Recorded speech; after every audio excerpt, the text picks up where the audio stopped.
विभज्यवाद YouTube channel में आपका स्वागत है। Welcome to विभज्यवाद।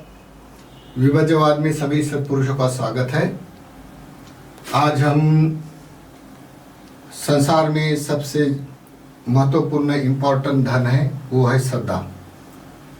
लोग बोलते हैं भंते जी ये भी पूजा करता है, ये भी पूजे करते हैं, इसमें क्या भेद है? संसार में कोई लोग पाप कर्म करते हैं, कोई लोग बहुत पूजा वंदना करता है, इसमें क्या भेद है? ऐसे बताने से हम लोगों को अपेक्षा करते कि आप बताओ, तो इसी कारण हम बताने का प्रयास करते हैं। तो कंसेप्ट आते हैं बहुत सारे, वर्क करते समय, बहुत सारे टीचिंग देते समय, उपदेश करते समय बहुत सारे लोग पूछते हैं भट्टी जी आप लोगों में परिभाषा करते समय पुराण में ऐसा माना जाता है, क्या ये स्वर्गलोक है, देवलोक है, ब्रह्मलोक है, नरक के लोग है, ये सब बातें आती हैं जो आसमानी कथा जैसा लगता है आज के वैज्ञानिक सिद्धांतों से। तो ये बातें आपसे प्रमाणित करना होता है, तो क्या हम लोग नकारात्मक दृष्टि से स्वीकार करेंगे कुछ नहीं होता है करके? तो हम ये बोलता है, ये जैसे आज के वैज्ञानिक तौर पर जो मानसिक तत्व होता है, जैसे बोला जाता है 2 डायमेंशन का लोग, 4 डायमेंशन का लोग, 3 डायमेंशन का लोग, ये जो बातें आती है ये बातें कंसेप्ट में आते हैं सामान्य आदमी के लिए, क्योंकि वो लोग अपने मेडिटेशन के बारे में या अपने उत्तर उन्नति के बारे में या उपलब्धि के बारे में, जो नेचर की उपलब्धि होती है, इसके बारे में न जानने के कारण ये सामान्य लोगों को कंसेप्ट होना संभव है।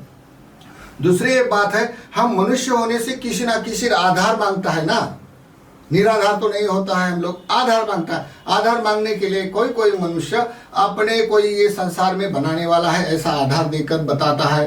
तो क्या कोई लोग बोलता है तो क्या ये ऐसा नहीं होता है?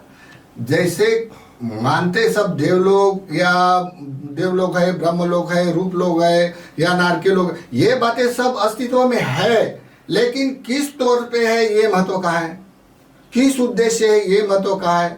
और हम लोग मनुष्य होने के नाते सभी मनुष्य एक जैसे नहीं जानते, तो हम कैसे मानते हैं? जैसे कोई बनाने वाला है ऐसा मानना संभव है, किस कारण मानना संभव है, लेकिन जहां तक यथार्थ जो उसकी वाली जो गरिमा है, उसके सिद्धांत है, ये वैज्ञानिक तौर पर खड़े नहीं उतरते हैं या लॉ के लिए, कोर्ट कचहरी के लिए खड़े नहीं उतरते, इसका क्या रीजन हो जाएगा?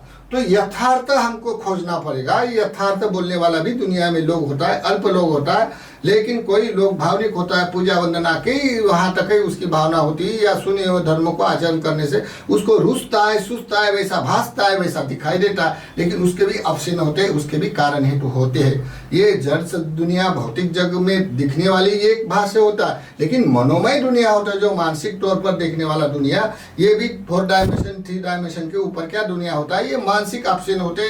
इसके कोई भी सामान्य आदमी एकदम से परसेंट रिसर्च नहीं दे सकता, उसके लिए बहुत सारा वर्क करना पड़ता, बहुत सारा त्याग, मेडिटेशन और दृष्टिगत संपन्न होते होते कोई भी मनुष्य अपने में जान सकता है या मान सकता है। लेकिन सबको माने ऐसा भी नहीं, मानने का तौर तरीका दुनिया का नेचर है, कोई लोग मानता है, कोई लोग नहीं मानता, कोई लोग कैसा मानता है, कोई लोग कैसा मानता है, ये अपने अपने भाष्य के ऊपर है। इसके लिए हम मनुष्य होने से, हम संत की कैटेगरी में आने से यथार्थ बोलना ही हमारा निर्दोष होता है। यथार्थ बोलना पड़ेगा, क्योंकि यथार्थ संसार में ज्ञान है, तभी तो चक्षु है, तभी तो एक दूसरे का अनुवाद सत्य पर राह पर चलता है। इसी कारण सत्य बोलना पड़ता है। कोई साधु संतों में उसमें कोई अपमान नहीं है। जो साधु संत अपनी अपनी भलाई में, अपने अपने दृष्टिगत स्वभाव से जो जानता है, वो अपनी अपनी परिभाषा से जानता है, लेकिन वास्तविक जानना ये भी एक बात अलग होती है। तो ये सारा संसार बंदिश है। मतलब क्या है? सारा बड़े बड़े ज्ञानी पंडित भी, बड़े बड़े संत जन भी सब जंजाल में पड़े होते हैं, दृष्टि जंजाल में। दृष्टि स्वभाव से जानना ये बहुत उत्तर उन्नति का उपलब्धि होती है। तो चले, हम लोग सदा एक वस्तु मान दुनिया में दिखाई देता है, तो इसका क्या आंसर है, उसकी वास्तविकता क्या है, ये समझने का प्रयास करते हैं। तो सबसे पहले हम लोग धम्म का ब्यौरा बता देते, धम्म का सिद्धांत बता देते। बहुत सारे साधु संतों की दुनिया है। भारत तो विशेष साधु संतों का रहा है, साधु संतों का है, भारत में बहुत सारे विविधता है। फिर भी कोई भी मनुष्य जब तक धम्म का सिद्धांत अपने में यथार्थ नहीं जानता है, तब तक ये लोक की परिभाषा, परलोक की परिभाषा, दिखने वाले सत्व की परिभाषा, न दिखने वाले की परिभाषा, खाना पीना रहना, जड़ सत्व शरीर सत्व, ये बातें समझ में नहीं आता है। धम्म बताना, कीर्तन करना, बहुत बड़ा आयोजन करना एक बात है, लेकिन यथार्थ जानना एक बात होती है। तो चलिए हम लोग समझाने का प्रयास के लिए ये धम्म का सिद्धांत पहले ही बताना पड़ता है। तो पहले हम बताने से पहले ये सदा का जो ये एपिसोड है हमारा, सदा की वास्तविकता क्या होती है। संसार में सदा ये शब्द बहुत प्रचलित है, लेकिन ये किसके मन में बसता है, क्यों बसता है, इसकी उत्पाद क्या है, उसका आस्वाद क्या है, उसका आदिनव क्या है, उसका विपरिणाम क्या है और उसका अर्थ क्या है। ये सभी कंसेप्ट दूर होने के बाद ही उसको यथार्थ ज्ञानी पंडित बोला जाएगा। एक तंत्र ज्ञान नहीं होता है। कोई बोलेगा, कोई हमारे ग्रंथ पुराण का दो लाइनें बता देता है और 2 लाइनें पे बोलता है यही सत्य है, बाकी सत्य नहीं। कोई भी ग्रंथ पुराण हो, ये जितने भी कोई भी उपलब्धि है संसार में, जो भी जड़ वस्तु है या सूक्ष्म वस्तु, उसकी उपलब्धि का उत्पाद बताना पड़ेगा, फिर उसका वाला परिणाम बताना पड़ेगा, उसका फिर आदि न उसमें क्या कंसेप्ट है ये बताना पड़ेगा, और वो अर्थ तक पहुंचना चाहिए। हमारे लिए क्या अर्थ है उसका वाला, हमारी वास्तविकता क्या है, हमारी अस्तित्व क्या है, इससे जुड़ा हुआ, तो ये बताने से ही ज्ञान हो जाता है। तो चलिए हम लोग आज सदा की एक वास्तविकता क्या है करके समझाने का प्रयास करेंगे। इससे पहले संसार में कोई लोग होता है, सभी लोग नहीं, संसार में आप बताओ, संसार में ज्यादा पाप कर्म करने वाला लोग दिखाई देता है या पुण्य कर्म करने वाला। संसार में तो लोग होते हैं, लेकिन अपने स्वभावचर्या से, नेचर से निगेटिव पॉजिटिव थिंकिंग दिखाई देता है। तो संसार में पाप कर्म करने वाला भी लोग जीवन होता है या पुण्य कर्म करने वाला भी लोग जीवन होता है। तो इनमें से ज्यादा संख्या कौन लोगों की होती है, तो ज्यादा संख्या पाप कर्म करने वाले की दिखाई देता है। ठगबाजी, बेईमानी, निंदा, चोरी, तो ये बहुत सारी बातें आते हैं अकुशल धर्म में। तो यही लोग ज्यादा दिखता है कोई भी काल में। पुण्य कर्म करने वाले अल्प दिखता है। जैसे पुण्य कर्म करने वाले अल्प दिखता है, तो ये अल्प लोगों में ही श्रद्धा का स्थान उत्पाद होता है। तो क्या जो पाप कर्म करने वाले श्रद्धा नहीं उत्पन्न होगी? उत्पन्न होना संभव है। संसार का चक्र परिवर्तनशील है, लेकिन उसको इस बजट में आना चाहिए जब वो माता पिता के कारण या समाज व्यवस्था के कारण जब सांगणिक कर्म करता है, पंथ के रूप से या सांप्रदाय रूप से जब कर्म करता है, तो उसको संस्कारिक होने का अवसर मिलता है, तब उसका चक्र वाला श्रद्धा में उत्पाद होता है। कभी कभी श्रद्धा होने से भी, श्रद्धा का भी प्रयास होने से श्रद्धा का भी खात्मा होकर वो एक अहेतु का बन जाता है। ऐसे संसार का रीजन है श्रद्धा का। श्रद्धा कोई भी धर्म ले लो, अन्य अपने स्वभावगत अन्य धर्म होते हैं, ये सभी उत्पाद होने के बाद भी परिवर्तनशील होता है। संसार का नेचर है, पापी आदमी कितना भी हो वो बदल सकता है, अच्छा भी आदमी हो तो वो भी पाप में बदल सकता है, या अच्छा आदमी से उत्तर उन्नति का अर्थ होता है। ये संसार में होता है। तो इसलिए ये सदा का स्थान है। आदमी को, कोई भी मनुष्य को इतिहासकार बनना बड़ा त्याग जीवन है। बहुत कष्ट करना पड़ता है अच्छा आदमी को। जो कोई इतिहासकार है, बड़े बड़े साइंटिस्ट है, बड़े बड़े धार्मिक साधु संत है, या बड़े बड़े दानी हैं, बड़े बड़े धार्मिक लोग होते हैं संसार में। तो जो अच्छा आदमी बनना है, अच्छा आदमी के लिए प्रयास करना पड़ता है। बुरा आदमी को कोई प्रयास नहीं करना पड़ता है। जैसे अच्छा आदमी बनने के बहुत सारे स्थान निर्माण किया जाता है अच्छा आदमी बनने के लिए, जैसे मस्जिद हो, गुरुद्वारा हो, मंदिर हो, विहार हो, न जाने मंदिर अमुक टमुक ये का वस्तुमान अच्छा आदमी के लिए स्थान बनाना पड़ता है, उसकी क्रिया करना पड़ता है, उसको कष्ट करना पड़ता है, उसको ध्यान साधना भावना ये सब करना पड़ता है अच्छा आदमी बनाने के लिए, अच्छा नेचर बनाने के लिए।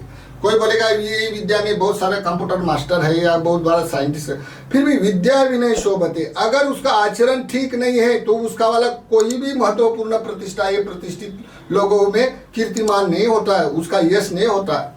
विनय होना पड़ता है। तो विनय तो अच्छा आदमी बनने के नेचर से सांसते मिलता है कोई भी मनुष्य को।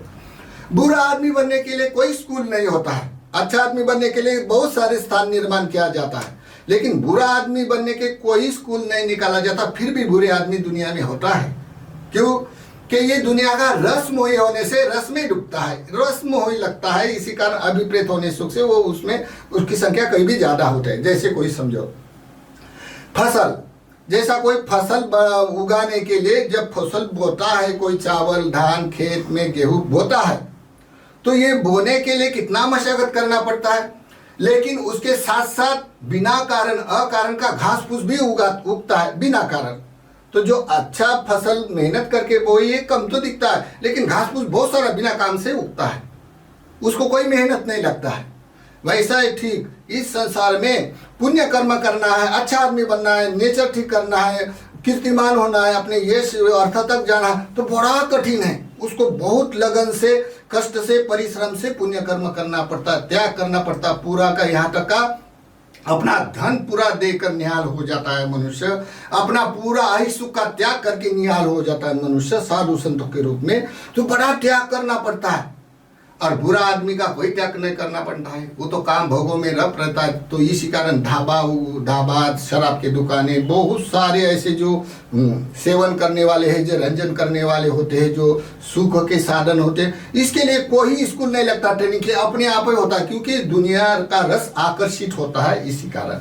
तो ये संसार में पाए जाते हैं। तो मतलब है कि जो अच्छा आदमी बनता, ये अच्छा आदमी अपने लिए, दूसरे के लिए भी भलाई है, वो अच्छा करेगा। लेकिन जो बुरा आदमी होता है, ये बुरे आदमी जो अपने आप बुराया उत्पन्न हो जाता है या रस होने से हो जाता है, तो ये बड़े खतरनाक होते हैं परिवार के लिए या समाज के लिए या देश के लिए। बड़े द्वेषद्रोही होते हैं, क्योंकि ये भ्रष्टाचार करने के लिए लज्जा नहीं करते हैं। उसको ऊपर से तो कोई भी अपनी कम्युनिटी बनाने के लिए नारियल तोड़ेगा अपने मंदिर में जाके लोगों को दिखाओ के लिए, लेकिन अपना जो भ्रष्टाचार करता है करोड़ों रुपए का, तो वो दिखाई नहीं देता, क्योंकि वो पाप कर्म करने के लिए अपने में लज्जा नहीं करता है। इसी कारण पाप कर्म करने वाले की अधिक संख्या होने से वहां श्रद्धा नहीं होती।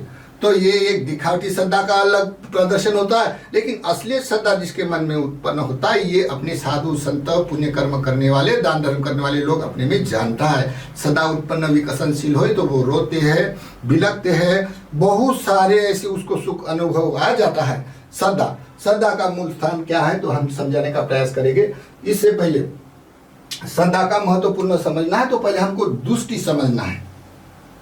दुष्टि, तो दुष्टि के लिए पहले धर्म का अनुसंधान बताना पड़ता है। तो ये धर्म का अनुसंधान पहले बताने से किसकी श्रद्धा कैसी है, किसकी श्रद्धा लोकोत्तरित है, किसकी श्रद्धा लौकिक है, किसकी श्रद्धा पूर्व अन्य जन्म से आई हुई या फलदायी है, किसकी श्रद्धा अभी भी उत्पन्न होकर उसको इतना फल मिलता है, इसका रीजन होता है। इसका रीजन होने से किसके मन में श्रद्धा नहीं बसती है, तो ये न बसने के कारण ये क्या क्या संसार में वर्क करता है, इसका थोड़ा बताने का प्रयास करेंगे। क्योंकि ज़्यादा बताने से वीडियो बहुत बड़ा लंबा होता है, तो लोग लंबा वीडियो पसंद नहीं करते। बहुत सारे लोग हमारे पास आता है, थोड़ा वीडियो कम बना रहे हैं, हम लोगों को टाइम नहीं करता। तो कोई बात नहीं, हम लोग जैसा है वैसा बना के देता है। मैं इतना प्रोफेशनल नहीं बना सकता हूँ, क्योंकि मेरा एजुकेशन बहुत कम होने से मैं सब ये लिखने पढ़ने में जो भी गलती होगा तो मैं मान्य कर सकता हूँ। हाँ, और मेरा साधु संतों के रूप में कोई भी कंसेप्ट जहाँ तक अगर गलत हुआ तो भी मैं माफ़ी मांग सकता हूँ सभी हमारे देशवासियों को या हमारे वाले जो गुरु आचार्य को। तो ठीक है, तो पहले धर्म का सिद्धांत समझे। ये तो हम पहली बार बहुत बार बोला है। आवर्त का मतलब होता है वर्तुल यानी गोल। वर्तुल होता है पाली में, वर्तुल होता है हिंदी मराठी में। तो ये ल सामस होने से ये कट जाता है, कट जाने से बाद संधि विग्रह होने से ये वो शब्द का वट्ट हो जाता पाली में। तो ये आवर्त, वर्त, वट्ट जब ये ध्रुव होता है, ध्रुव यानी नित्य शाश्वत, ध्रुव के माध्यम से ये चक्र बनता है, जिसे लोग धम्म चक्र बोला जाता है, वट्ट चक्र बोला जाता है, या चक्र भी बोला जाता है, दुख चक्र बोला, अनेक पद्धति से बोलता है चक्र। तो जैसा हम चक्का घूमते हुए दिखता है, लेकिन जिसको चक्र बोलता है वो तो नहीं दिखाई देगा, क्योंकि वो मानस चक्र रूट है दुनिया का। ऐसा चक्र में घूमता है मनुष्य का मानस, चाहे 2 डायमेंशन का हो, चाहे 3 डायमेंशन का हो, चाहे 4 डायमेंशन का हो। ये जीव सत्व, मनोमय सत्व या जड़ शरीर सत्व का अन्य विभाजन होकर घूमता है मानस के तौर पर। तो ये ध्रुव का जब मतलब निकल जाता घूमने वाला नित्य है, तो ये ध्रुव से मतलब से ये वर्त पे ऊपर आ लगा जाता, आ लगाए बरोबर ये चक्र घूमता है, ऐसा निदान होता है इसका। फिर और ध यानी जो लोग ये धम्म की परिभाषा से अनुवाद करता है तो उसके लिए निरुक्ति लगती है, परिभाष्य लगता है। तो हृदय को से अभिलाप होने वाला जो शब्द है वो ध है। ध होने के कारण इस संसार में वो अनुवाद कर सकता है, न कितने कितने प्रवचन कर सकता है, या धर्म का सिद्धांत या नेचर बता सकता है। ध के बाद ये सब होता है, तभी वो पूरा धातु है। कोई अपने बोलने वाला कोई मतलब नहीं है, मैं हूँ मेरा है ऐसा कोई नहीं होता है। सभी सत्वों में एक धातु मात्र है, धातु मात्र है तो धम्म है। अभी ये भाषा परिभाषा जरा समझना दुर्लभ होता है। जब धम्म बोलता है पाली में, धर्म बोलता है हिंदी मराठी में। लोग धर्म और धम्म की परिभाषा न समझने से हम इस तरह इजी कर देता है कि जब धम्म बोला जाता है तो ये चार परमार्थिक धर्म से अवलोकन करते हैं। तो ये चार परमार्थिक धर्म में चित्त, चेतासिक, रूप और निबानी पूरा साइंटिफिक रीजन है, माइंड एंड मैटर का। साइंटिफिक रीजन होने से इस तरह से उत्पाद का, आस्वाद का, विपरिणाम का, अर्थ जाने आने तक का पूरा परिणाम यथार्थ अपने में पाता है, जानता है, क्योंकि ये पूरा साइंटिफिक रीजन है। ये नाम अरूपा प्रपंच है संसार का यथार्थ। अगर हमने धर्म बोल दिया तो धर्म बोलने से ये शास्त्रवाद आता है। तो ये पूर्वानुकल्पित कोई तो भी शास्त्र ये संसार में बनाने वाला कोई तो भी अद्भुत शक्ति है, ऐसा मानने वाले लोग 18 प्रकार के और 44 प्रकार के से संसार में कोई तरह आत्मा नाम की वस्तु है। कोई बोलेगा क्या नहीं है क्या नहीं है, पहले हम लोगों को वहां तक जाना पड़ेगा, सब समझ में आ जाएगा। कोई कागज लेके बोलेगा तो हम तो आंखों देखी बोलेगा ना, तो इसी कारण समझने का प्रयास करना पड़ेगा। तो ये 44 प्रकार के आत्मवाद के ये दार्शनिक मान्यता है, यानी उसको पूजा वंदना भावना उपासना दार्शनिक तौर पर किया जाता है। यहाँ पे दार्शनिक तौर पर नहीं किया जाता। ये चार परमार्थिक धर्म में जो उसको लोकतरी धर्म कहा जाता है, ये लोकतरी धर्म में दार्शनिक मान्यता के तौर पर ये लौकिक धर्म हो गया।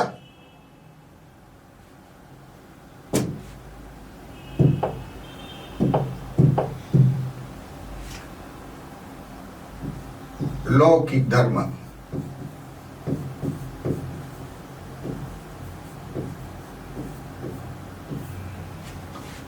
ये लोकतरी धर्म।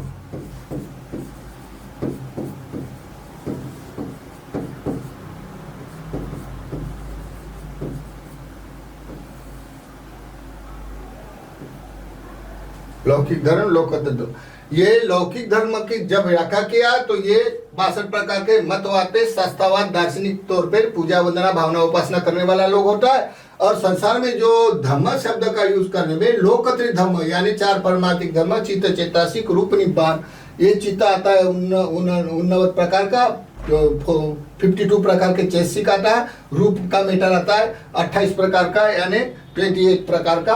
इनमें से माइंड एंड मैटर का निदान करके कोई भी मनुष्य सब बातों का उत्पाद जानता है, उसका आस्वाद अनुभव करता है। अनुभव करने से उसका परिणाम भी आता है, परिणाम कंसेप्ट है या ना कंसेप्ट है, तो ये समझ के वो अर्थ तक पहुंच जाता है। ये यथार्थ ज्ञान जैसा का वैसा वहां समझाया जाता है, करता है लोग। ये संसार में 2 प्रकार के लोग होते हैं, इसी कारण मान्यता से बढ़ जाता है। लेकिन संसार में जो सदा का स्थान है, ये सदा का स्थान दोनों में ही बसता है, लेकिन सदा में फर्क होता है। किसी की सदा बलवती हो, किसी की सदा फलवती होती है, इसका निदान बाद में समझेंगे। तो ये संसार का रिजम है। संसार की जो व्याख्या है, इस व्याख्या में चेतना से, संसार यानी धम्म यानी नियत चेतना, जैसा मनुष्य का स्वभाव कुशल अकुशल, तो जो कुशल स्वभाव में जो पुण्य कर्म करने वाला है संसार का लोग, ये पुण्य कर्म करने वाला है, लौकिक धर्म से करता है या लोकतरी धर्म से करता है। तो कुशल धर्म की चेतना से, जैसे कि नियत चेतना, तो अलोक, उसके चेतना में लोभ नहीं होने से, इसके चेतना में द्वेष नहीं होने से, इसके चेतना में मोह नहीं होने से, ये लोग पुण्य कर्म करने वाला का विभाग है संसार में। ये रीजन है, 2 होते हैं। ये होने के बाद उसमें थोड़ा डिस्टेंस होता है, फर्क होता है दृष्टि से मानने का। ये लोग शास्त्रवादी होते हैं, यानी कोई संसार बनाने वाला है या कोई आत्मा निर्माता, ऐसा समझकर दार्शनिक मान्यता के तौर पर पूजा वंदना भावना उपासना करता है। और ये लोकतरी धर्म, ये लोकतरी धर्म 4 परमार्थिक धर्म से, जहाँ केमिस्ट्री, फिजिक्स और बायोलॉजी सभी के निदान यहाँ मिला जाता है। ये मूल बुनियाद होते हैं। तो चित्त, चेतासिक, रूप और निब्बान, तो ये 89 चित्त होते हैं और 52 चैतसिक और 28 ये रूप का मैटर होता है। तो माइंड एंड मैटर सा प्रोग्राम यथार्थ जानते हुए जो भी कर्म करता है, तभी उसका आस्वाद वेदना के तौर पर जान सकता है।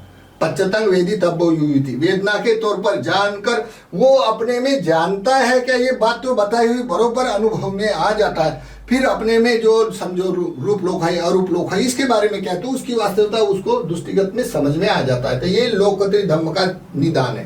तो ये दोनों में रहने से दृष्टि का विभाजन जैसा होता है वैसा श्रद्धा का भी थोड़ा विभाजन होता है, लेकिन श्रद्धा दोनों में बसती है। लेकिन किसमें श्रद्धा नहीं बसती है तो देखिए, ये अकुशल उसकी नियत है, उसमें लोभ है, द्वेष है, मोह, ये काम भक्ति पूरा संसार का लोभ है। कोई कोई काम भोग करता है ठीक है, लेकिन कोई कोई काम भोग करने के बाद भी पुण्य कर्म करने वाले का प्रयास करता है। वो क्यों करता है? क्योंकि उसका दृष्टि ऐसा है।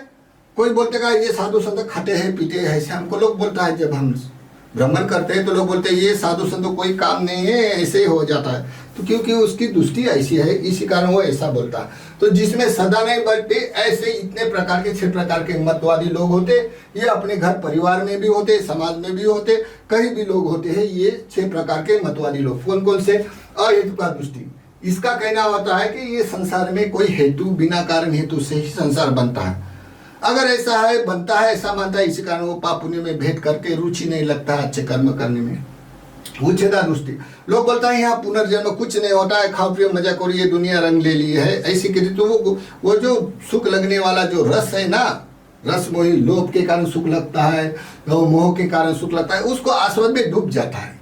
हाँ, फिर होता है नास्तिक दृष्टि। इस संसार में कोई साधु संतों का कोई अर्थ नहीं होता, ये ऐसे खाने पीने के लिए उत्पाद होता है, ऐसा उसका मतवाद होता है। इसी कारण उसका नास्तिक दृष्टि है। कर्माशय का दृष्टि। जब कोई आपत्ति आ जाता है तो कर्म करता है, मांग करता है, प्रार्थना करता है, ऐसा।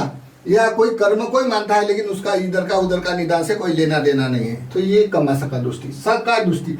ये सत्काय दृष्टि बड़ा खतरनाक होता है। ये सब श्रद्धावान लोगों को भी बांध कर रखता है। साधु संतों के कैटेगरी में मैं कितना ऊंचा हूँ दिखाना पड़ता है, या मैं कितना पंडित हूँ दिखाना पड़ता है। ये सत्काय दृष्टि के कारण बंध जाता है। ये सत्काय दृष्टि एकदम लास्ट अर्थ तक, पोस्ट तक रहती है, ईगो पकड़ के। तो ये 6 प्रकार की दृष्टि वाले में श्रद्धा बसती नहीं है। ये श्रद्धा तो क्यों नहीं बसती है? क्योंकि उसका मानस ऐसा, इसी कारण उसके अंदर श्रद्धा नहीं बसती। लेकिन जो लोग पुण्य कर्म करता है उसके बहुत परिश्रम करना पड़ता है, बहुत अपना वाला दान धर्म करके, पूजा वंदना करके, समय निकाल के वो करता है।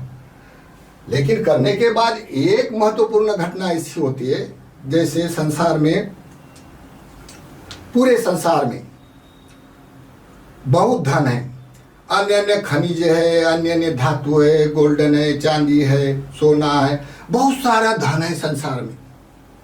भौतिक जगत में जो हमारी जो चलन की व्यवस्था है, जिसको धन बोला जाता है, तो ये बहुत सारा धन है। इसलिए लोग अपना अपना छुपा छुपा कर भर भर कर रखता है, क्योंकि उसको ये, उसके लिए इम्पोर्टेंट है, उसका उसके ऊपर जीवन जुड़ा है। तो ये धन है, खनिज है, निधि है, ये अपने में कपाट में भर भर कर रखता है, अपने बैंक बैलेंस में रखता है, लॉकर में रखता है, क्योंकि वो बहुत इंपॉर्टेंट होता है। इसे बगैर दुनिया चलती नहीं। तो इसीलिए धन है संसार में, जितना भी धन है, तो धन जमा होने से सुखकारक है अनुभव ने, इसी कारण। तो ये धन की भी बराबरी नहीं करता है श्रद्धा। इतना धन होता है संसार में, सबसे श्रेष्ठ धन बोले तो श्रद्धा। इतना बड़ा धन होता है, क्योंकि ये भौतिक वस्तु का धन तो दूसरे को मालूम होगा, इसके पास इतना स्टेट है, इतने इतने अमीर है करके मालूम हो जाएगा।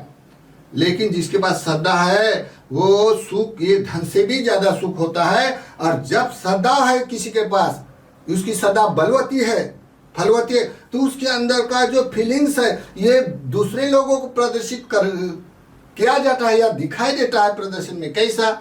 जैसा कोई मनुष्य अपनी सारी कमाई दान में लगा देता है, कोई कोई मनुष्य जैसा सुनता है, पुण्य कर्म करता है, तो बच्चे जैसा रोने लगता है। उसको साधु संतों की संगीति बहुत सुंदर लगती है, बाकी कोई साधन नहीं लगता है उसको अच्छा।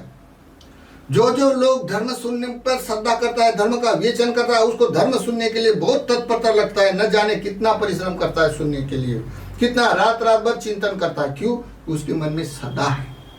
श्रद्धा तो होती है, लेकिन श्रद्धा, सभी श्रद्धा विभिन्नता होती है, श्रद्धा में दृष्टिगत विभिन्नता होता है। तो श्रद्धा एक बहुत इंपॉर्टेंट धन है संसार का। और ये धन किसको मिलता है? पुण्यवान लोगों को। पुण्यवान लोगों को मिलता है, लेकिन सभी की श्रद्धा एक जैसी नहीं होती है, सभी की श्रद्धा विभाजित होती रहती है। तो हम श्रद्धा के निदान समझाने का प्रयास करेगा। तो श्रद्धा एक बहुत बड़ा सिद्धांत है संसार में, जो साधु संतों में बसता है। इसी कारण लोग ऐहिक सुख का त्याग करके जंगल विहारों में बड़ा सुख में रहता है। मेडिटेशन की दुनिया में जितना भी हम मनुष्य के जो मानस का जो जीव होता है 3 डायमेंशन वाला 4 डायमेंशन वाला, ये सब मेडिटेशन पर श्रद्धा पर ही जीवित रहता है, ऐसा समझो। तो ये बहुत बड़ा सुख होता है अंदर के फीलिंग में। इसी कारण वो उस दुनिया का भौतिक जगत का धन भी उसको कोई काम का नहीं होता। ये धन से भी अधिक धन बोले संसार का तो श्रद्धा है। ठीक, श्रद्धा एक बीज है। जैसा कोई बीज होता है, बरगद का पेड़ है, निग्रोध का पेड़ है, तो पेड़ का भी इतना सा दिखता है, लेकिन जब वो बड़ा हो जाता है तो कितना बड़ा विशाल वृक्ष हो जाता है। तो ये बीज में पूरा विशाल वृक्ष छुपा रहता है। तो वैसा ही श्रद्धा एक स्थान है जहाँ बीज गिरता है। कोई आदमी किसके प्रति श्रद्धा करता है, कोई श्रमणों का धर्म सुनकर श्रद्धा करता है, कोई आदमी कोई पूजा वंदना करते हुए श्रद्धा करता है, उसकी श्रद्धा एक बार बीज गिर गया, वो श्रद्धा का बीज बढ़ते बढ़ते बढ़ते अन्य जन्म से बढ़ते असंस्कारिक रूप से उत्पाद होते होते होते असंस्कारिक होते हुए वो आगे बढ़ता है, असंस्कारित संस्कारित होते आगे बढ़ता है। तो श्रद्धा का भी एक बीज गिर जाता है। जैसा संसार में कोई बीज डालने से उसका बड़ा वृक्ष हो जाता है, वैसा एक बीज, श्रद्धा एक बीज है। जब कोई मनुष्य में गिर जाता है तो कुशल कर्म करते करते करते वो बड़ा होते हुए बलवती होती है उसकी श्रद्धा, या फलवती होती है। तो जैसे संसार में ये श्रद्धा तो होती है, लेकिन श्रद्धा दृष्टिगत से विभाजित होती है। तो कैसे ये धर्म है, लौकिक धर्म की श्रद्धा है, ये श्रद्धा बलवती होती है लेकिन फलवती नहीं होती है। यहाँ श्रद्धा जो स्थान है, यहाँ जो श्रद्धा का स्थान है, ये श्रद्धा बलवती होती है। इसी कारण साधु संत तो बड़े मशहूर होते हैं संसार में, रिद्धिमान से, उसको ये आता है, उसको ये आता है, उसके पास बहुत सारे विद्या है, बहुत सारा बड़ा त्यागी महात्मा है, क्योंकि उसके पास यह श्रद्धा के कारण उसके पास बड़ा रिद्या सिद्धिया प्राप्त हो जाता है। इसी कारण उसकी बलवती श्रद्धा, लेकिन फलवती नहीं है। यहाँ जो लोकत्री में श्रद्धा बलवती होती है और फलवती होती है। अभी आप समझेंगे ये श्रद्धा बलवती है या शास्त्रावाद में जितना भी लोग जो पूजा वंदना भावना पर डिपेंड करता है, उसको तो 8 प्रकार के रूप तक भी मेडिटेशन हो जाता है, ये 4 डायमेंशन तक की दुनिया में विहार करता है, उसकी श्रद्धा बलवती होती है लेकिन फलवती नहीं होती है। और उसकी श्रद्धा बलवती भी होती है और फलवती होती है, यानी फल भी लगता है। इसका कोई तो भी कारण होगा ना। तो इसका कारण ये दुष्टि स्वभाव, वो धर्म की व्याख्या ये लौकिक तौर पर जानने से पूर्वानुकल्पित शास्त्रवादी संसार कोई तो भी बनाने वाला है या संसार में आत्मा है, ऐसे मानने के तौर पर उसको फल नहीं मिलता, क्योंकि यहाँ प्रज्ञान नहीं है। यहाँ साइंटिफिक धर्मों को यथार्थ ज्ञान नहीं है। यहाँ इसको लौकिक धर्म का, यहाँ जो बताया जाए 4 परमार्थिक धर्मों वाले का निदान में जो श्रमण सभ्यता है, यहाँ दार्शनिक सभ्यता या श्रमण सभ्यता, या श्रमण सभ्यता में ये लौकिक दृष्टिकोण का पूरा ब्यौरा मालूम हो जाने के बाद ही लौकिक धर्म को मालूम कर सकता है कोई भी आदमी। जब तक लौकिक धर्म का ज्ञान नहीं होता तब तक लौकिक धर्म का ज्ञान उसका यथार्थ नहीं होता है। इस संसार में जब लौकिक धर्म का बजट मालूम हो जाने के बाद लौकिक धर्म की विशेषता यानी उसका उच्च नेचर मालूम हो जाने से ये श्रद्धा, इसकी श्रद्धा लोकोत्तरी श्रद्धा, लोकोत्तरी धर्म की श्रद्धा, ये 4 परमार्थिक धर्म से सभी बातों का उत्पाद आस्वाद अर्थ विपरिणाम यथार्थ बताकर अनुभव पाया जाता है। तो इसी कारण उसकी श्रद्धा बहुत बलवती होती है और बलवती होने से ये एक दिन अनंत हो जाता, क्योंकि यहाँ प्रज्ञा है। ये प्रज्ञा का नामारूपा प्रपंच है। यहाँ प्रज्ञा उत्पन्न होती है, यहाँ प्रज्ञा नहीं उत्पन्न होती। तो इसमें तो कोई साधु संतों का कोई अपमान नहीं है, ये तो नेचर है संसार का, ये वास्तविकता है। जिसको जो लगे वो करे, किसी का अपमान करने का मतलब नहीं है। तो इसी कारण ये बलवती श्रद्धा बहुत इस संसार में साधु संत कीर्तिमान होते हैं। ये जितना भी विद्या प्राप्त होता है ये प्रदर्शन में आ जाता है। यहाँ जितना भी विद्या प्राप्त होते हैं ये प्रदर्शन नहीं कर सकता, उसको अलाउ नहीं प्रदर्शन करना, क्योंकि उसका कोई अर्थ ही नहीं निकलता। उसको तो फल चाहिए, क्योंकि यह प्रज्ञा है, यह दुख चक्र से विमुक्ति चाहिए। ये विमुक्ति के अर्थ के, अविद्या से विमुक्ति के अर्थ तक पहुंचना इसका साइंटिफिक रीजन है और उसका दार्शनिक रीजन है। ये स्वर्गलोक की परिभाषा कर सकता है, क्योंकि वहाँ सुगति, स्वर्गलोक, रूपलोक, अरूपलोक तक की दुनिया बच जाता है। लेकिन यह दुनिया के पार होने से लोकत्री कहा जाता है। ये लोक से उत्तराधिकारी से ऊपर जाके उसका धन संसार चक्र से विमुक्त हो जाता है। ये हमको अच्छी तरह से समझ में आना चाहिए, समझने के लिए प्रयास करना चाहिए, ताकि हम लोग मनुष्य होकर मनुष्य जैसा व्यवहार करेंगे। हम साधु जन है तो एक दूसरे को कोई अपमान ना करे। हम क्या जानता है, कौन क्या जानता है, इसका अधिकार हमको बोलना पड़ता। अधिकार तो उत्तराधिकार होता है सबको, साधु संतों को अपना अपना वाला वाद करने का कोई। श्रद्धा, ये श्रद्धा ऐसा बीज है जो फल देने वाला होता है और करेक्ट होने वाला भी होता है। तो इस श्रद्धा के अर्थ से पहले हमको ये कंसेप्ट दूर करना है कि श्रद्धा ये जैसे धर्म दृष्टिगत विभिन्न हो जाता है। ये लौकिक दृष्टि की श्रद्धा है, ये लोकोत्तरिक दृष्टि की श्रद्धा है। लौकिक दृष्टि का डेफिनेशन समझाया है, लौकिक दृष्टि का डेफिनेशन समझा, लेकिन श्रद्धा कहाँ फल देती है? यहाँ तो श्रद्धा है ही नहीं, ये तो अव्याकृत है। तो ये जो श्रद्धा है, ये लौकिक दृष्टि वाले जैसे जो लोग संसार में जो साधु जन होता है या सत्पुरुष होते हैं, दानशील भावना करने वाले लोग होते हैं, ये ऐसा मानकर करने वाले लोग होते हैं पूर्वान कल्पित कोई शास्त्रा, ये संसार कोई बनाने वाला अद्भुत शक्तिवान है या कोई आत्मा नाम की वस्तु है, ऐसा करके वो धर्म का अनुसंधान से सभी पुण्य कर्म करता है, 10 पुण्य कर्म। तो उसके पास भी श्रद्धा होता है। ये श्रद्धा में विशेष आकार नहीं आता है, क्योंकि यहाँ फल नहीं होता है। फल क्यों नहीं होता? कि यहाँ प्रज्ञा नहीं है, यहाँ का प्रज्ञा का यानी रूट नहीं है मुक्ति का। तो ये नाम तो सभी जानता है, लेकिन वास्तविक ऐसे कि यहाँ प्रज्ञा नहीं होने से ये इतने बड़े धर्म को, ये सिद्धांत को नहीं जानता है। इसी कारण इसकी श्रद्धा बलवती है, बहुत भाग्यशाली है श्रद्धा, बहुत बलवान होती है। वो अरूप लोक तक मेडिटेशन के बल पे रहता है। बहुत सारे खरबों आप गिनती नहीं कर सकते, ऐसे काल तक रहता है वो चाहे वो जड़ शरीर वाला सत्व में हो या मनोमय सत्व में। तो ये बहुत श्रद्धा बलवान होती है, कोई किसी की होती है, कोई किसी की नहीं होती। फिर ये दूसरी श्रद्धा बोल रहे थे 4 परमार्थिक धर्म, उसको लोकोत्तरी श्रद्धा कहा जाएगा। ये जैसे कि ये आकार में श्रद्धा, आकार में श्रद्धा यानी आकार आता है उसका, जैसा कोई समझो से ये पेड़ है, जैसा कोई समझो ये पेड़ है, पेड़ तो मूल ठीक होने से पेड़ बढ़ जाएगा, आकार आएगा। अगर मूल ठीक नहीं होने से पेड़ में आकार नहीं आएगा। तो ये श्रद्धा जो लौकिक श्रद्धा है, ये अमूलक श्रद्धा कहलाएगी। इसके प्रज्ञा नहीं होने से उसका फल नहीं आता है। और ये आकार में श्रद्धा यानी उसका मूल ठीक है, इसका फल हरा भरा होकर फल लगेगा उसको। क्यों? कि ये श्रद्धा फलवती भी है, बलवती भी है। वो क्यों? क्योंकि लोकोत्तरी धर्म के सिद्धांत में यथार्थ रूट है, दुख चक्र से मुक्ति का रूट है। इसी कारण ये आकार में श्रद्धा बलवती भी है, फलवती है।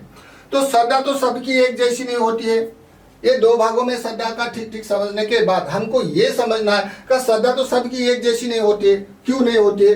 श्रद्धा एक बीज गिरता है, जैसे बरगद का पेड़ हो ऐसे बीज के रूप से ये श्रद्धा गिरता है। कैसे गिरता है? जो कोई पुण्य कर्म करने में सामाजिक तौर पर या पारिवारिक तौर पर संस्कारित होता है, उसका बीज गिरता है। तो जैसा कोई बीज गिरा है, समझो ऐसा कोई बीज गिरा है, और बीज गिरने के बाद उसे क्रम होते हैं। जैसा बीज गिरा समझा कोमल का, तो ये पानी के सतह पर है, ये पानी के मध्यम भाग पर आया और ये पानी के ऊपर आया है ये फूल। वैसा ही कोई किसी की श्रद्धा कम होती है तो सभी अभी संस्कारित हुई है, कोई किसी का अन्य काल से त्याग से पुण्य कर्म कर से थोड़ा आधे में आया है, और कोई किसी की श्रद्धा फल हुआ है यानी जहां श्रद्धा उसकी वाली बीज गिरने पर करते करते उसका फल देता है। तो जैसा कमल की भांति, जैसा लोटस फूल होता है, वो पानी के ऊपर आ जाता है तो दिखाई देता है, वैसा ही किसी की श्रद्धा फल देने वाली होती है, तब उसको मार्ग का साक्षात्कार हो जाता है। तो जिसके पास बीज है उसको ही मार्ग का साक्षात्कार हो सकता है। हर कोई बोलेगा हमें मुक्ति दे दो या मोक्ष दे दो, ऐसा नहीं होता है। जो कोई किसी का भी अनंत होने का या मुक्त होने का जो परिणाम होता है वो फलदायी होता है, उसका बीज अनिवार्य रहना अनिवार्य होता है। तो ये श्रद्धा दोनों में एक अमूलक है, एक आकार में है। क्योंकि ये आकार में श्रद्धा में लोकोत्तरी धर्म होने से बलवती भी है और फलवती भी है, और ये श्रद्धा अमूलक होने से बलवत है, यहाँ फल नहीं होता है क्योंकि यहाँ प्रज्ञा का क्षेत्र नहीं है। ये सिस्टम है संसार का। संसार में उत्पाद होते समय विभाजित होकर ही धर्म का प्रकाशित होता है। ये लोकोत्तरी धर्म होता है, लौकिक धर्म। तो लोकोत्तरी धर्म के लोग अधिक होते हैं, लोकोत्तरी धर्म के कम होते हैं। कोई काल में जब उसका राज धर्म चलता है तो ये धर्म अधिक अधिक प्रकाशित होता है। ये सब होता है, ये बहुत इतिहास को देखना पड़ेगा, लेकिन ये समझने के लिए एक तरीका है। तीसरा, इसको तो सदा नहीं होती है। अभी ये सरिका किसी की कब उत्पन्न होती है तब कब मालूम होता है, जैसा कोई अधिगम सदा। ये अधिगम सदा यानी कोई किसी का अभी संस्कारित हुआ है, अभी सदा होता है, मंदिर गुरुद्वारे या विहारों के बाहर जाने से अपने काम धंधे में लगने उसकी सदा लोप हो जाता है, कभी उत्पन्न होते कभी लोप हो जाता है। दूसरी सदा होती है आगम सदा। आगम सदा बोले तो जहां बीज गिरा से अन्य जन्म के राह से गुजरते गुजरते उसकी सदा आई है, तो इसकी सदा आ जाने से उसका वाला बीज गिरने का समय आ जाता है, तब वो मनुष्य जान सकता है। जैसा कोई मनुष्य बीज बोले तो अपदान होता है। ये सदा आगम सदा यानी अन्य अन्य जन्म से आई हो, चाहे लोकोत्तरी धर्म का दृष्टिकोण से हो, चाहे लौकिक दृष्टिकोण से हो या लोकोत्तरी दृष्टिकोण से हो, ये सदा का अनुगमन होता है लौकिक लोकोत्तरी दृष्टिकोण से।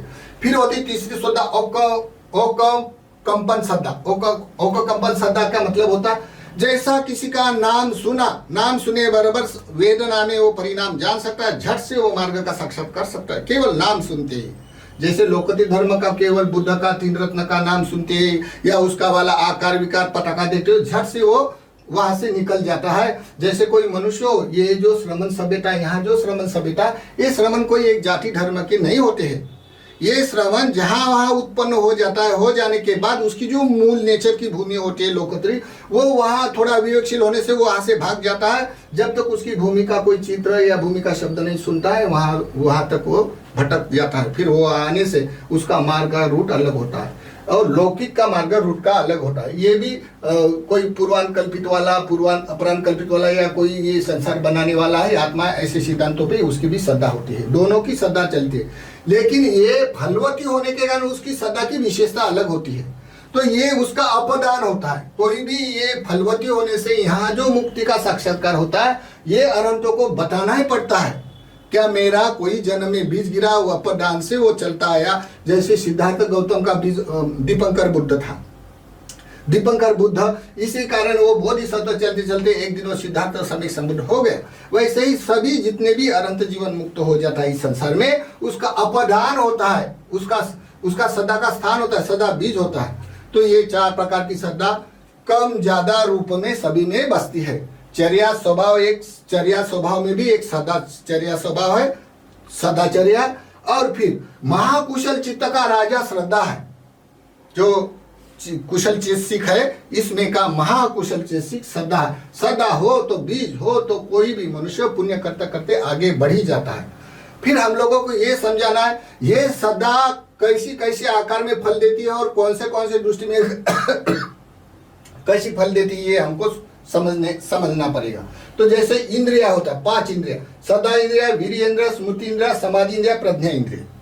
देखो अभी ये प्रज्ञा इंद्रिया तो यहाँ लौकिक धर्म में लागू नहीं होती, लेकिन श्रद्धा होने से वीर्य भी करता है, स्मृति भी होता है, समाधि भी होता है। समाधि होगी तो लौकिक समाधि होगी, स्मृति होगी तो लौकिक स्मृति होगी, वीर्य होगा तो लौकिक वीर्य होगा, श्रद्धा होगी कि लौकिक श्रद्धा होगी। ये लौकिक श्रद्धा में जैसा इंद्रिया बोले तो जैसा गवर्नर, ताकत, गवर्नर होने से सब उसके हाथ में है।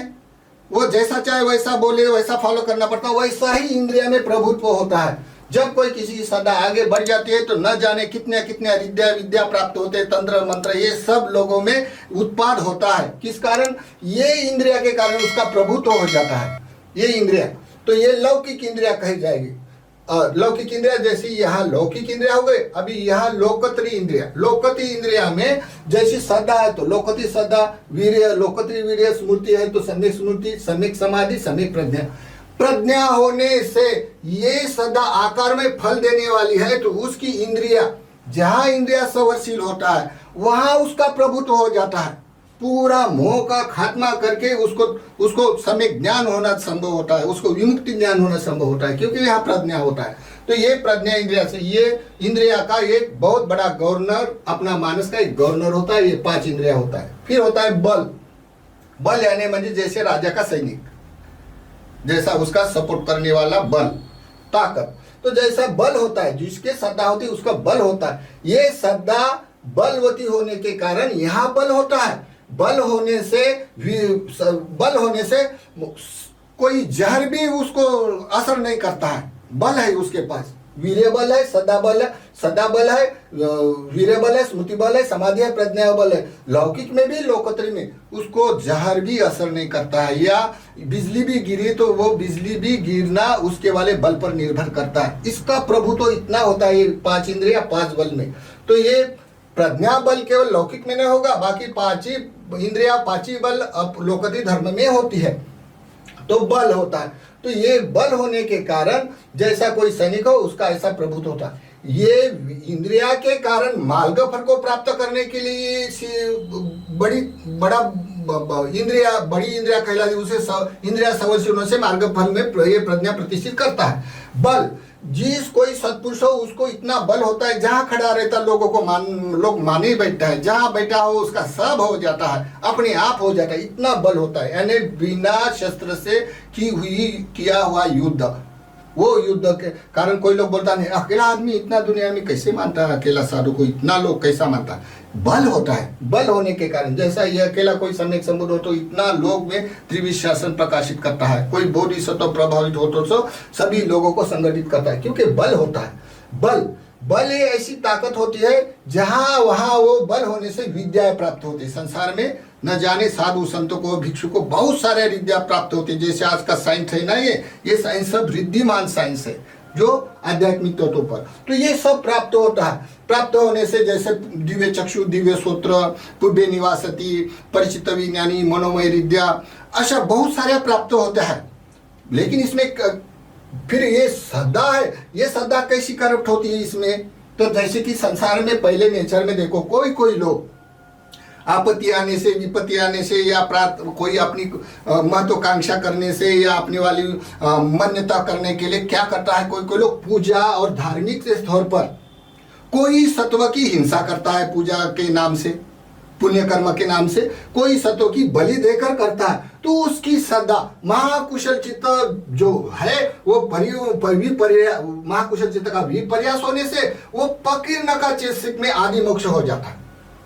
पकीर्णक का चेतसिक आदि मोक्ष कैसा होता है? जैसे पकीर्णक का अन्य समान चेतसिक है, वो कुशल में भी होता है और कुशल में होता है। जब पुण्य कर्म सदा हो जाती है तो ये पकीर्णक का उनके साथ होता है। जब पाप कर्म हो जाता है तो ये सदा तो दिखाई देता है लोगों को, लेकिन पकीर्णक का चेतसिक एक आदि मोक्ष उसके विपर्यास हो जाने से, यानी उसकी सदा करेक्ट हो गई। तो कोई भी पूजा के नाम से किसी की हिंसा करना ये कुशल धर्म में नहीं आता है। इसी कारण संसार के लोग बदनाम हो जाते हैं, लेकिन अपने कामना के लिए, धन के लिए, अपनी आपत्ति निराश करके अपने जैसा होने के लिए करते हैं। उसके सारी दुकानें भी होते हैं, हाँ, वे सत्पुरुष।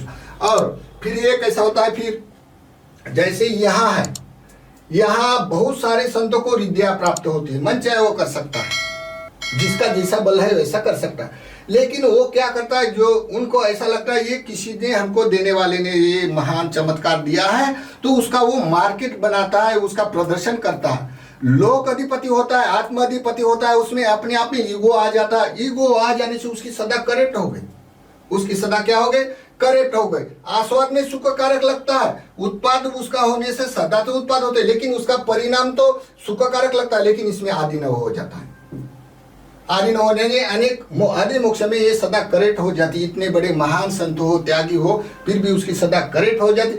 आदि न हो जाने से उसका सुगति का या दिव्य सुख का रूट चेंज हो जाके दुर्गति, जैसा वो लोगों को, समाज को अंधश्रद्धा में फैल देगा, अंधश्रद्धा बढ़ाएगा, तो वो जो होने वाला रिद्धि सिद्धि का आधार होता है वो साधु संतों को करते हुए दिखता है, लेकिन ये साधु की कितनी दुर्गति होती है ये नहीं मालूम सामान्य लोगों को। तो सामान्य लोग तो जिसका रिद्धि भाव ज्यादा है, वो ज्यादा कोई चमत्कारी बातें करवा देता है, वो तो बड़ा संत मशहूर होता है। लेकिन ये संतों की कैटेगरी में आदि न होने से ये सदा करेक्ट हो जाती। करेक्ट हो जाने से अकुशल चेतासिक में, अन्य समान चेतसिक में आदि न हो जाने से वो सदा परिणाम देने वाली ये सुगति होने वाली सुख उसका करेक्ट हो जाके दुर्गति में जाता है। या वो असन्नी में भी अन्य ध्यान समापत्ति वाला हो तो वो असन्नी में उत्पाद होता है। क्या उसका अर्थ दुर्गति में आएगा, उसका अर्थ दुर्गति में आएगा।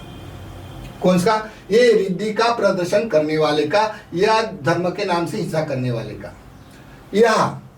यहाँ परमार्थिक धर्म में कोई भी भिक्षु संघ के श्रमण सभ्यता में श्रमणों में रिद्धि बहुत रिद्धियां सिद्धियां प्राप्त होना संभव है, लेकिन वहां प्रदर्शन करना उसका अलाव नहीं है। उसका लॉ होता है, कोई भी रिद्धिया सिद्धिया का लोगों को दिखवाना ठगवाना उसका अलाव नहीं, क्योंकि रिद्धिया तो प्राप्त होती है। जैसे समझो दिल्ली में जाना है तो सब गांव लगना जरूरी है, वैसे ही जब कोई मनुष्य अर्थ तक जाता है तो बहुत सारे रिद्धिया किसी किसी को प्राप्त होती है, किसी किसी को नहीं होती है। तो रिद्धिया प्राप्त होने से जब तक वो श्रमण लौकिक दृष्टि का है, लौकिक दृष्टिकोण से वो अभी तक मुक्त नहीं, तो वो उसको रिद्धिया का प्रभाव दिखाना या करना उसको अलाव नहीं है। क्यों? कि उसकी जो फल देने वाली सदा है वो बंद हो जाता है। इसी कारण यहाँ कोई रिद्धि का कोई काल में कोई भी लोग दिखाता है, लोग मानता है, लेकिन उसका जो मार्ग फल है ना ऑफ हो जाता है, आदिनव में चला जाता है। तो फिर यहाँ रिद्धिया कैसा दिखाई देता है, जैसे कोई यमक प्रातिहार करता है तो सम्यक संबुद्धों को रिद्धिया सबसे ज्यादा प्राप्त हो जाता है। जो भी कोई इसका सुपर साइंटिस्ट होता है इस साइंटिस्ट साइंस का, तो उसको सबसे ज्यादा रिद्धिया प्राप्त होती है। मन चाहे कर सकता, लेकिन वो किसी की हानि नहीं कर सकता। अगर उसके रिद्धि के कारण कोई जीव की हानि हो जाती है, वहां से उठकर उसको जाना पड़ता है, उसका रिद्धि का सिद्धांत है। लेकिन जो मार्ग फल प्राप्त नहीं किया अभी तक कोई श्रमण नहीं, उसको कोई अलाव नहीं। लेकिन कोई अरहंत हो, लोकोत्तरी धर्म में उसका डिपॉजिट हो गया उसका मानस, तब वो जो रिद्धि प्रकाशित करेगा तो वो सत्पुरुषों की रक्षण के तौर पर करेगा, किसी को भी ऐसा प्रदर्शन करने के लिए नहीं कर सकता। तो इसी कारण यह रिद्धि तो बहुत होता है, लेकिन फल देने वाला होने के कारण रिद्धि सिद्धि को महत्व नहीं, क्योंकि रिद्धि का कोई किसी को असर नहीं होता है, किसी का कुशल नहीं होता, ये एक रंजन हो जाता है रिद्धि के कारण। और साधु संतों को भी भला लगता है आत्माधिपति लोक अधिपति होने से, उसका प्रसिद्धि होने से, इसी कारण वो साधु संतों को भी दुर्गति होती है। लेकिन यहाँ रिद्धि है तो रिद्धि कैसे प्रकाशित करता है, जैसे किसी को रिद्धि भी प्राप्त हो तो उसको प्रदर्शन करना नहीं होता है। फिर दूसरा ऑप्शन, जैसा कोई यहाँ भी साधु संत निश्चित मुक्ति का मार्ग निश्चित नहीं होने से, या उसको मार्ग का दाता गुरु आचार्य उपार्जन न होने से मनमुखी होता है, या गुरु आचार्य से आई हुई परंपरा जैसी है वैसी मानने से बहुत सारा प्रदर्शन होता था लौकिक धर्म में कैटेगरी में। जैसे हमारे भाईजन जैसे समझो अगुरी विद्या वाले, धुतांदारी वाले, या मूढ़ी होने से जंगलों में रहने वाले, भूखे रहने वाले, काया को दंडित करने वाले, अंग प्रदर्शन करने वाले, बहुत सारे साधु संतों के कैटेगरी में आता है। तो ये जो लोग जब आत्माधिपति लोक अधिपति होकर अगर ये सदा का विपर्यास करने से वो प्रदर्शन करता है, रिद्धियाओं का प्रदर्शन करता है, तो उसका आचरण आदिनव में चला जाता है, उसका शील भी अत्यंत शीलवान होकर भी ये निर्वेदाशील में चले जाता है विराग होने के बाद भी। यहाँ का लोकोत्तरी में भी एक धूतांग होता है। धूतांग यानी मैला कपड़ा धोना। जिसके मन में कलेश है उसको धोने के लिए जो रिवाज है वो सभी सांगनिक रूप से सार्वजनिक लागू नहीं होता। जिसके चर्या स्वभाव में कलेश है उसको धोना, अपना चुप कर धोना ठीक है। लेकिन अगर कोई यहाँ भी कोई बहुत त्यागी दिखने से लोक अधिपति बन जाता है, मूढ़ी बन जाता है, आत्माधिपति बन जाता है, आत्माधिपति लोक अधिपति बनने के कारण उसका धूतांग भी कोई फल देने वाला वहां उसकी सदा करेक्ट होकर आदिनव में चली जाती है, और आदिनव में चले जाने के बाद उसकी सदा का फल विपरिणाम उसका वाला आदिनव में चले जाता है। आदिनव में उसका वाला दुर्गति या असरनी में उत्पाद होता है। रिद्धिया सिद्धिया का ऐसा है। तीसरा, जब कोई मनुष्य आता है, यहाँ तो फलवती सदा नहीं, यहाँ फलवती सदा। अगर कोई फल मार्ग में ध्यान होता है, ध्यान तो मेडिटेशन होना चाहिए, ध्यान में भी सदा करेक्ट हो जाती है। तो कैसी, जैसे कोई लोग आनापान बहुत अतिरेक रेचक कुंभर करता है, तो ऐसा करने से मानस में जो जीवित इंद्रिय है वो जीवित इंद्रिय एकदम स्पीड से हिल जाता है, या भंग ज्ञान होता है, बुद्धि होता है, प्रकाश होता है। तो इसी कारण उसको क्या लगता है, मुझे तो ये साक्षात्कार हुआ है। ऐसा फीलिंग में होने से उसको सुख के उपादान के कारण, वेदना में उपादान के वो बार बार करता है, तो उसकी सदा करेक्ट हो जाता है। किसकी? ये लौकिक धर्म वाले के भी, अन्य साधु संत आनापान करना संभव, सब कोई आनापान करना जरूरी होता है।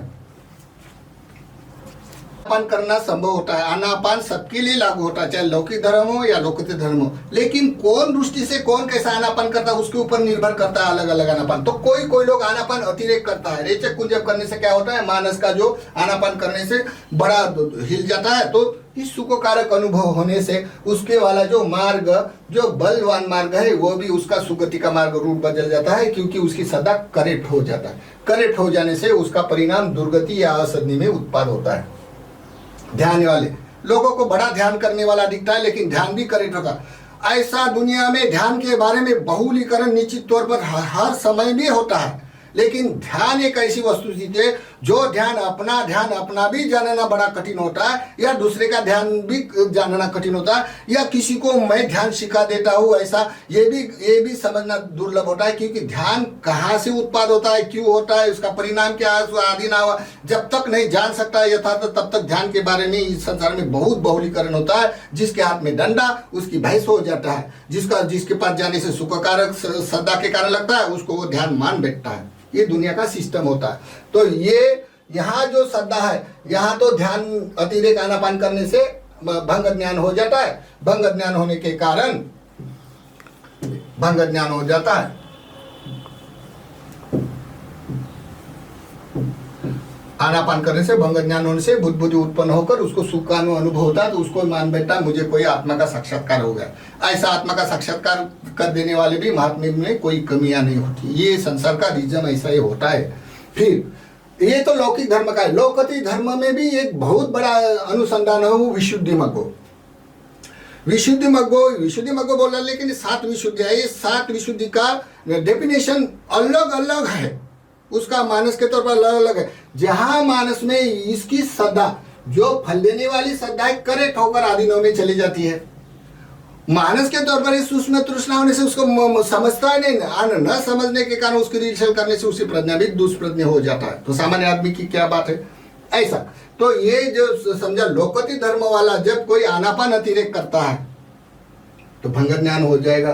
भंग ज्ञान हो जाने के बाद उसके बुद्धि तरंगे उत्पन्न हो जाने के बाद उसका शरीर सूक्ष्म हो जाता है। फिर ऐसा करने से उसका हल्का फुल्का हो जाता है। हल्का फुल्का होने से उसका चित्त सूक्ष्म होने से नामारूपा प्रपंच तीक्ष्ण जानता है, तो उसका नामारूपा प्रपंच का जो पावर है वो अरूप तक जान सकता है, इतना दूर तक फैल जाता है। इसी कारण उसको अविभास हो जाता है।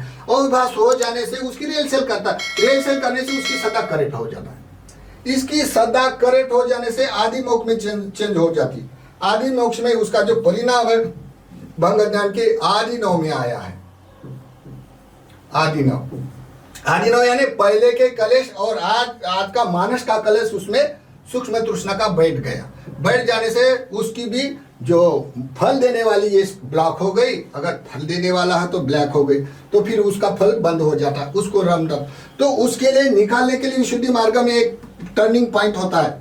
ये सारे विशुद्धि में होता है। लोगों को मालूम नहीं है, उसको मालूम नहीं होने से मालूम नहीं होता। और कोई ये भंग ज्ञान के भी परिणाम से, ध्यान के नाम से और रेलसेल करके वेदना में उपादान हो जाएगा, आसक्त हो जाएगा, तो उसका तो करेक्ट हुआ सब बदल जाता है। बदल जाने से उसमें से और कलेश उत्पन्न हो जाता है। उसका ईगो ऐसा बड़ा चढ़ा कर हो जाता है, उसका भर चित्त से ईगो भर जाता है, उसकी मिथ्या दृष्टि बन जाती है और उसका सत्कार बढ़ जाता है। बढ़ जाने से 330 कलेश उत्पन्न हो जाने से जो भंग ज्ञान का विपरिणाम से आनापान करने से उसमें रम जाता है। उसके मानस में ऐसा बैठ जाने से मनुष्य साधु जन है या भिक्खु है तो रात दिन बैठे हुए देखेगा, वो उसकी कांति एक निखर जाएगी, बहुत विराग देखेगा, लेकिन उसकी तो श्रद्धा करेक्ट हो गई, आदि नव में बदल गई।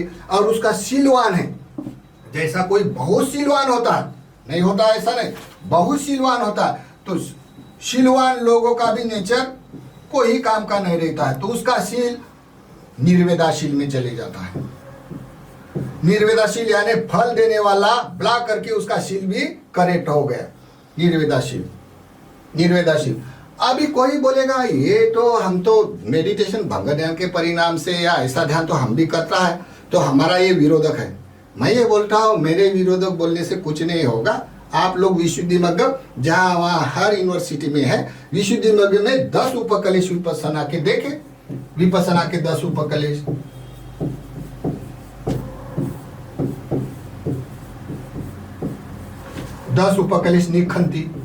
निखंती में ये शब्द आता है क्या नहीं आता है, आदि मोक्ष। लेकिन सुनता था, लेकिन अगर सुनने के बाद भी क्यों नहीं समझता, क्योंकि करते करते उसकी प्रज्ञा दुष्प्रज्ञा हो जाता है और फिर उपादान के कारण उसको तो कोई मतलब नहीं है समझने का। जैसा दारू पी पी कर, शराब पी पी कर वो एकदम से जलंधर पलंधर होकर उसका मानस सोच बंद हो जाता है, वैसा ही कोई मानस एक करते करते उसका मानस सोचने का मूल बुनियाद बंद हो जाता है। बस उसका एक उद्योग बन जाता है, देखते रहना बस। जो कोई मनुष्य आए हुए तर्क विचारों का विचार नहीं कर सकता है तो उसका अहेतु का चित्त बनकर बैठ के रहने से कोई संदेह नहीं उत्पन्न होने से उसका दुख भी नहीं होता। और वेदना का आनापान के तौर पर वेदना का खेल करते हुए उसका वेदना का उपशमन होने से कितने दिन भी बैठ सकता है, लेकिन उसकी सदा करेक्ट कहाँ हो गई ये मालूम होना चाहिए। तो आदि मोक्ष ये अन्य समान पकड़ने का चेसिक है, वो कुशलामी भी होता है अकुशलामी भी होता है। अगर वो साक्षात्कार होगा तो अनित्य अनात्मे के तौर पर वो अन्य समान चेसिक उसके साथ रहता है, प्रीति के साथ रहता है। अगर उसका भंग ज्ञान हो गया तो वो करेक्ट श्रद्धा हो जाने के बाद भी वो आदि मोक्ष में ऊपर मुंह निकलता है और उसको पूरा आदिनव बना देता है। आदिनव यानी पहले के अकुशल कर्म और नए जोड़कर ईगो भर देता है, भर भर कर। इसी कारण आदि मोक्ष में जाकर वो इसमें रम जाता है। तो देखो इतना दूर से अन्य जन्म से आने वाला अभी ये जन्म में फल देता है, फल देते समय भी उसकी सदा भंग करेक्ट हो सकती है। तो इसी कारण देखने वाले में भी जो कोई लोग इस तरह का ध्यान करता है उसको भी समझना चाहिए। तो किताबें तो जहाँ वहाँ पढ़े हैं, विशुद्धि मार्ग पढ़ा है, उसमें मार्ग होता है अमार्ग होता है, 5 विशुद्धि में। ये तो विशुद्धि मार्ग में का सिस्टम है, तो वो तो शिक्षा देने का कोई मतलब नहीं होता है। जो मार्ग का साक्षात्कार तो एकांत हो जाता है।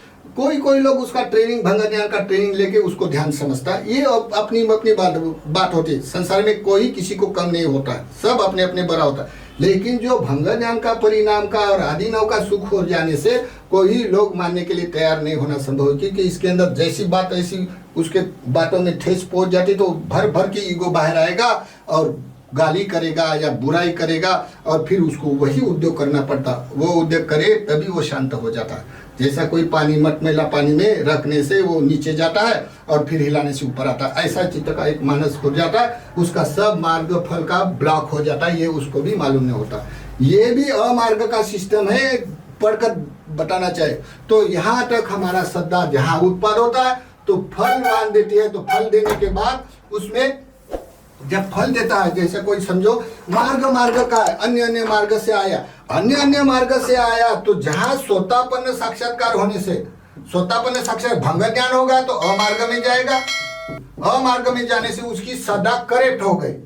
करेक्ट हो जाने से उसको मार्ग सूचना बड़ा दुर्लभ होता है। अगर उसकी रिहर्सल करेगा तो उसका विपरिणाम वो असरनी में उत्पन्न हो जाएगा और अधिक कलेश भरेगा। न जाने उसका अपदान का भी बहुत दुर्लभ हो जाता है, फिर समझना बहुत दूर तक उसके जन्म दुखदायक हो जाता है। अगर कोई मनुष्य मार्ग से राजमार्ग से ध्यान करेगा और राजमार्ग से साक्षात्कार होगा, उसका परियति पटिपति धर्म सब विद्यमान है और मार्ग का साक्षात्कार का विद्यमान है और अपने एकांत में निष्क्रियता करने में मार्ग का साक्षात्कार करता है, तो उसकी सदा देखो जहां से आया वो सदा का बीज वहां सदा विमुक्त हो जाता। साक्षात्कार होते समय क्या हो जाता? सदा विमुक्त हो जाता। फिर उसकी सदा का कोई रुका नहीं सकता, वो डायरेक्ट अनंत तक चला जाएगा।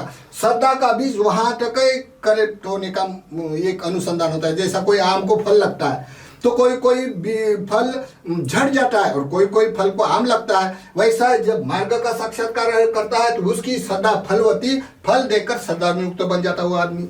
संसार में जो भी भिक्खु होता है उसमें 2 बाजू होता है, एक धर्मानुसारी भिक्खु होता है, एक सदानुसारी होता है। तो सदा वाला आदमी सदा आगे करके जब उसका मार्ग का साक्षात करता है तो उसकी सदा विमुक्त होता है और प्रज्ञावान हो तो प्रज्ञा विमुक्त हो जाता है। इसके लिए कोई रुकावट नहीं। लेकिन जो कोई मार्ग का साक्षात्कार करने का जो मानस में जो आदिनव है, सुख के आदिनव में रमने वाला, अगर वो अमार्ग में गया तो उसकी महाकुशल चित्त की सदा खंडन फल देने वाले ब्लॉक हो जाता है और पकिरनका में काम करता है। पकिरनका अन्य समान चेसिक में तो उसका आदि न उसका शील भी निर्वेदा हो जाता है, वो भी कोई काम का नहीं होता है और उसकी वाली गति भी अधिक करने से वो दुर्गति में यानी असद्धि में उत्पाद होता है। इसी कारण ये समझना भी बड़ा दुर्लभ होता है। कोई बोलेगा हमारा विरोध करता है तो उसने देखना चाहिए पहले ये आदिनव कहाँ है, निर्वेदाशील कहाँ है, विशुद्धि मार्ग कहाँ है, मार्ग क्या है। मार्ग का साक्षात्कार करने की कोई ट्रेनिंग नहीं होती, ये मनोद्वारिक साक्षात्कार होता है। आजकल कोई लोग अपने अपने ध्यान से कोई भी करता है, अब कोई समझ में नहीं आता है कौन कैसा करता है, लेकिन लोगों को चाहिए सुख, और सुख के लिए कौन सा भी रास्ता हो उसको क्या करने का है, लोकोत्तर धर्मो मार्ग का सुख से मतलब है लोग करता है। तो ये सदा उत्पाद, उसका उत्पाद का स्थान बताया, उसका अतिवाद बताया। जैसे सदा उत्पाद है तो उसके जैसे ये 10 पुण्य कर्म ही सदा का मूल उत्पाद है। जैसे लोकोत्तर धर्म में परियति शासन होता है, दानशील भावना, अपचयन, व्यवच, पतिदाना, पतानुमोदना, धम्म श्रवण, धम्म देशना। इनमें से अभी भी संसार में लोकोत्तर धर्म वाले जैसे पूजा, वंदना, पाठ, पठन पाठन करना, वंदना पाठ करना, शीतस्कंद पाठ करना, और जैसे धागा बांधना हाथ पे, कलेश रखना परित्राण का, और पवित्रता निर्माण करना, या बुद्ध के पास भोजन रखना, या कोई भी प्रेत के नाम से भोजन रखना, ये सभी बातें बुद्ध धर्म में से श्रद्धा का उत्पाद होता है, परिति शासन का। लेकिन जिसको ये 10 पुण्य कर्म अन्य अन्य जन्म से किए हैं तो अनुभव हो जाता है, तो वो बुद्धिवाद लड़ा के उसको प्रयास नहीं कर सकता उसका। जो लोग अनुबोधित नहीं होता ये 10 पुण्य कर्म से, जैसे कि धागा बांधना या भोजन रखना बुद्ध के पास, ये बुद्धि की तल पर एक विसंगति लगता है, लेकिन बुद्ध शासन में लोकोत्तर में उसके भी कारण हेतु प्रकाशित किया जाता है। तो कोई लोग बोलेगा ये तो कर्म कांड है, उसका तो कोई लेना देना नहीं, तो ये संदेह है, विचिकित्सा है। ये विचिकित्सा धर्म मार्ग में प्रतिष्ठित नहीं कर सकता इस श्रद्धा। तो इसी कारण ये श्रद्धा का जो 10 पुण्य कर्म का जो स्थान होता है उत्पाद होने का, इसमें जब कोई मनुष्य अनुबोधित हो जाता है तब वो कोई भी भिक्खु हो, उपासक हो, वो पुण्य कर्म करने में सुख अनुभव होता है, और दूसरे को ऐसा शासन में दूसरे को भी ये ऐसे ही शिक्षा देकर अनुशासन में रखता है। जो कोई लोग उसके अनुबोधित नहीं होता तो बुद्धि के तल पर बोलते ये कर्मकांड है, ऐसा बोला जाता है। तो श्रद्धा एक विशेष लक्षण होता है, और श्रद्धा की बहुत संसार में इमेज होती है सुख देने वाली। जैसे कोई काम भोग का सुख होता है, इससे भी अधिक गुना श्रद्धा का बहुत सुख होता है। तो ये हमने बताया है, श्रद्धा का स्थान 10 पुण्य कर्म उत्पाद होता है, इस पर श्रद्धा टिकी होती है। ये श्रद्धा जब फलवती देते हैं, बलवती होकर फल देने लगती है, तब ये बरोबर मार्ग में जाके श्रद्धा उत्पन्न होकर करता है। और यही श्रद्धा रही, ठीक श्रद्धा रही तो मार्ग का साक्षात्कार कर सकता है। अगर श्रद्धा करेक्ट हो गई तो आदि मोक्ष में जाकर उसका भंग ज्ञान विपरिणाम होकर दुर्गति में चला जाता है। और यही श्रद्धा जब सोतापन्न का साक्षात्कार होता है मार्ग का, तो सदाचारी होता है। तो ये श्रद्धा बहुत संसार की इम्पोर्टेंट वस्तु होती है, सुख देने वाली, और ये श्रद्धा के देने वाली होती है। फिर उसका स्वाद, अगर श्रद्धा है तो सुखकारक लगता है, मेडिटेशन हो जाता है, समावर्जन आवर्जन। अगर उसका विपरिणाम सुगति या मार्ग फल तक फलवती दे सकता है। अगर श्रद्धा को वो ठेस पहुंच गई या भंग ज्ञान हो गया या हृदय सीधा का अवलोकन किया, तो वो श्रद्धा करेक्ट होकर आदिनोम में चले जाता है। आदिनोम में चले जाने से आदि मोक्ष श्रद्धा का स्थान हो जाता है, और आदि मोक्ष हो जाने के बाद उसका शील भी निर्वेदाशील में चले जाता है, और निर्वेदाशील में चले जाने से उसका मार्ग फल ब्लॉक हो जाता है। ब्लॉक तो होता है ये छोड़ो, लेकिन उसके अंदर और ईगो आ जाता है, और ईगो आ जाने से अहंकार आ जाता है, अहंकार आने से वो बावला हो जाता है, और उसकी मिथ्या दृष्टि हो जाती है, प्रज्ञा भी दुष्प्रज्ञ हो जाता है। तो जो कोई अचानक होने वाली घटना को जानबूझकर करता होगा तो उसका क्या क्या होता है उसको मालूम है। तो ये है श्रद्धा का उत्पाद, और उसका आस्वाद बता दिया, और विपरिणाम भी बताया। परिणाम का आदिनव यानी उसका वाला विपर्यास करने से क्या होता है, ये आदिनव है, और उसका अर्थ भी सुगति दुगति हो जाता है। ये श्रद्धा का उत्पाद, आस्वाद, विपरिणाम यथार्थ बताया है। अगर कोई जानने वाला हो तो लोकोत्तर धर्म के किताबें में है। अगर कोई बोलेगा ये भंते जी तो उल्टा बोलता है, तो कोई बात नहीं, हम प्रमाण करने के लिए भी अवसर दे सकता है, या मैं माफी मांगने के लिए मैं अवसर मांगता हूँ। अगर कोई किताब में हो तो हम किताब देख कर ही नहीं पढ़ाते, मैं अनुभव से पढ़ाता हूँ, लेकिन कोई किताब प्रमाणित देखे तो किताब से भी प्रमाणित करके बतला सकता हूँ। तो बहुत शुभमंगलम, बहुत शुभमंगलम।